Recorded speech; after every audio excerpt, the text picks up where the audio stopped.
Good morning, fifth grade. So we're going to continue with Chapter 8, Lesson 2, looking at and talking about the Union and the Confederacy. So we're looking at our essential question, which is how did each side plan on winning the Civil War? So before we get started, let's go ahead and look at the timeline for this lesson.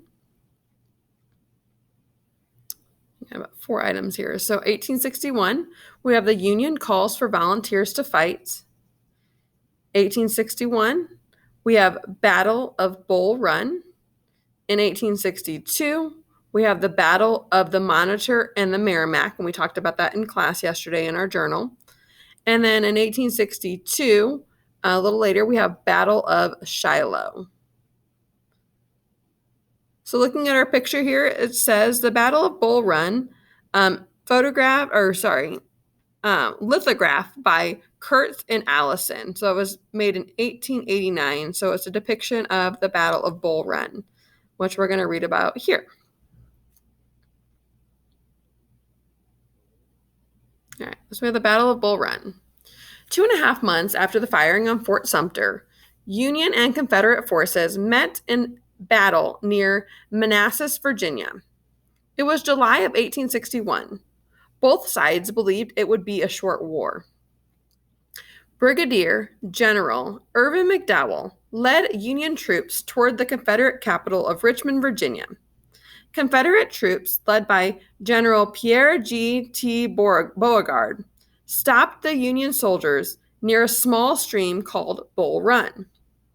Union troops snuck past the Confederate soldiers and crossed the stream, but the Confederate rebels mounted a strong defense.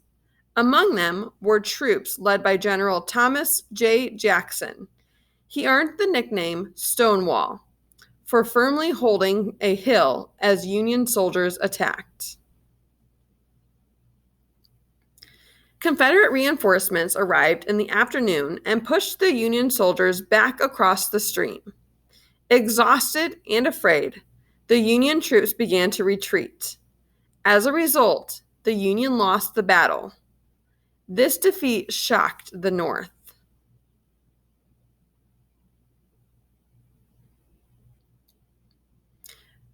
The strategy of each side.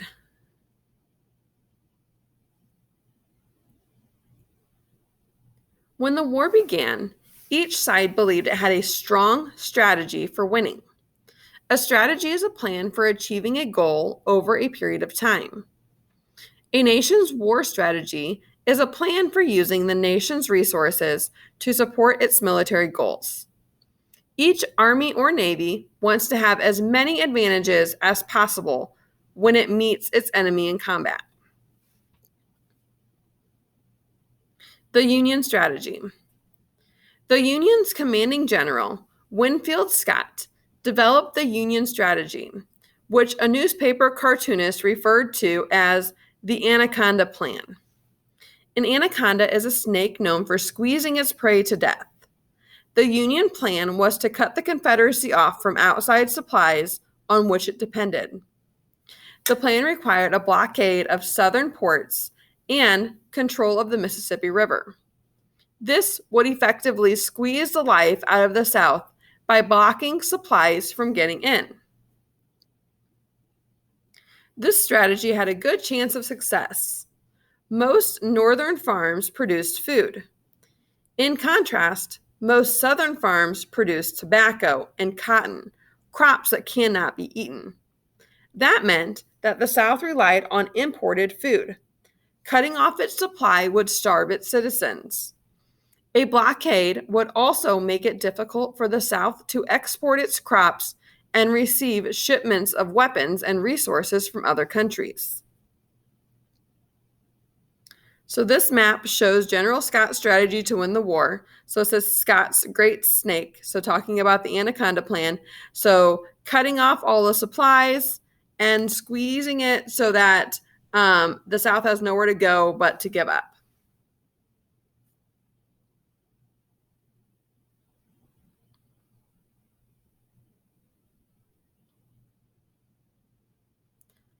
So we move on to the Confederate strategy. The priority of President Jefferson Davis and his generals was to defend the Confederacy. The Confederate strategy for winning was to use its home field advantage, meaning its knowledge of the Southern landscape. When the war began, the Confederacy called up more volunteers, 400,000, than the Union was legally able to do, 75,000. With a strong defense, the Confederacy planned to win battle after battle and make the Union give up. The Confederacy had fewer factories than the North, so it looked for help from other countries. Its wealth from trade in cotton and tobacco provided resources for buying weapons from other countries. President Davis asked for help from Great Britain and France, but those countries were reluctant to get involved in a foreign war. They did not want to damage their own trade. So here we have Robert E. Lee. We'll talk a little bit about him. It says biography, meaning it's about Robert E. Lee. Native Virginian Robert E. Lee, 1807 to 1870, commanded the Army of Northern Virginia for most of the Civil War. When war broke out, President Lincoln offered him command of a new Union Army, but Lee refused. Although he opposed secession, he was loyal to his home state. So he fought for the Confederate Army, even though Lincoln offered him a job leading a new Union Army.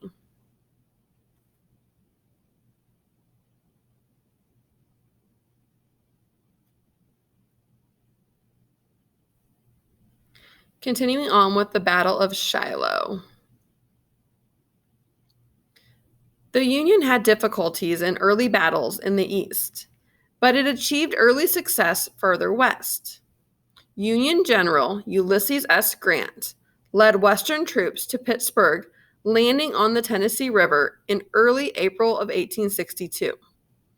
He planned to attack two major Confederate railroad lines nearby. Grant's army set up several camps. Some were around a log church called the Shiloh Meeting House. A veteran of the Black Hawk War and the Mexican War, General Albert Sidney Johnston led Confederate troops in a surprise attack on Grant's army on April 6th. Confederate soldiers poured out of the woods and engaged Union troops around the church. Soldiers on both sides were inexperienced, and fighting became confused and uncoordinated. General Johnston was shot and killed. The battle stopped at nightfall. Union reinforcements arrived during the night, and on the next morning, the Confederates retreated from the battlefield. So it says Shiloh was part of the war's western theater or area of conflict. And you can see that right here. So that was where the Battle of Shiloh took place in Tennessee. We have in their words, Henry Morton Stanley, a Confederate soldier. We never drew nearer to the firing, and soon a sharper rattling of musketry was heard. That is the enemy waking up, we said. Within a few minutes, there was another explosive burst of musketry. The air was pierced by many missiles, which hummed and pinged sharply by our ears. Pattered through the treetops and brought twigs and leaves down on us. Those are bullets, another soldier whispered with awe. All right, so that's from Stanley Henry M., the autobiography of Henry M. Stanley. So again, he was a Confederate soldier.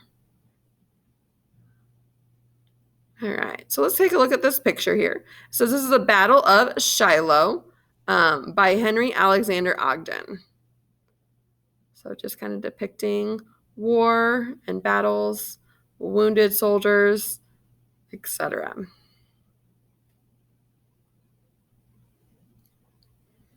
Unlike the Battle of Bull Run 9 months earlier, Union troops outnumbered Confederate troops at Shiloh.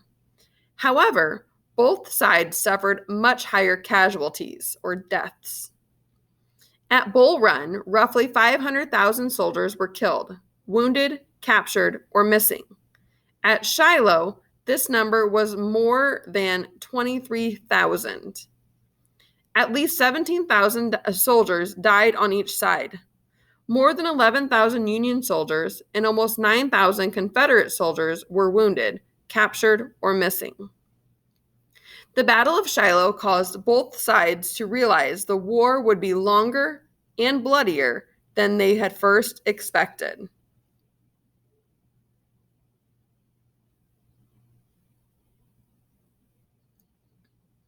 Moving on with technology and the war.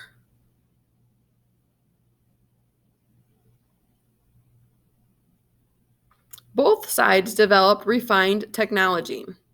They communicated with telegraphs and transported troops and supplies with railroads. They fought with guns, cannons, ironclad ships, torpedo boats, and submarines. The Confederate submarine, the CSS H.L. Hunley, tried to break the Union blockade. It sank the USS Housatonic near Charleston, South Carolina. But shortly afterward, the submarine sank. There were no survivors. Railroads were vital for moving people and supplies. The Union had more than twice as much track as the Confederacy, plus at least one factory ready to produce locomotives. Armies used the telegraph to report on battles and communicate information about enemy troops. For example, the Union used telegraphs to communicate observations from hot air balloons. Both sides flew these spy balloons and used signal flags to send messages as well. Early aircraft carriers launched balloons along coasts and into rivers. Ironclads were ships covered in armor. On March 8th of 1862, the Virginia Confederate ironclad CSS Virginia badly damaged a Union fleet near Newport News, Virginia. To protect the rest of their fleet, the Union sent its ironclad Monitor to attack the Virginia. The battle took place on March the 9th of 1862. The Monitor was successful in defending the Union ships, but both sides felt victorious because neither ironclad ship was sunk. The battle is often called the Battle of the Monitor and the Merrimack, because the Virginia was originally called the Merrimack. The battle marked the end of the era of wooden battleships. So this says the Confederate submarines, CSS H.L. Hunley.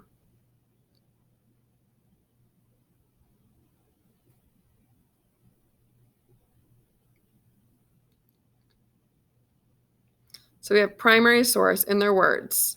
This is Lieutenant Samuel Dana Green of the USS Monitor. Remember, the Monitor was run by the Union soldiers.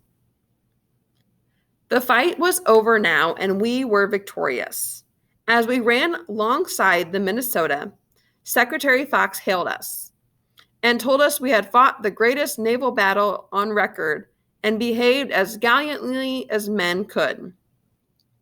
The next morning at 8 o'clock, we got underway and stood through our fleet. Cheer after cheer went up from the frigates and small craft for the glorious little Monitor, and happy indeed did we all feel. So this is from a copy of the letter written by the late Lieutenant Samuel Dana Green in the U.S. Navy. All right. And lastly, we have this first battle of ironclad ships. So it's kind of showing you. Remember, we talked a little bit about that in social studies yesterday. We read about the different styles of the ironclad ships. So here's a couple more styles, so you can see that roundabout here where the Union soldiers can shoot from all sides. That's where they would have their weapons come up out of. And then the Confederate ironclads that had those slanted sides on it. So it's someone's depiction of their battleships, their ironclad ships.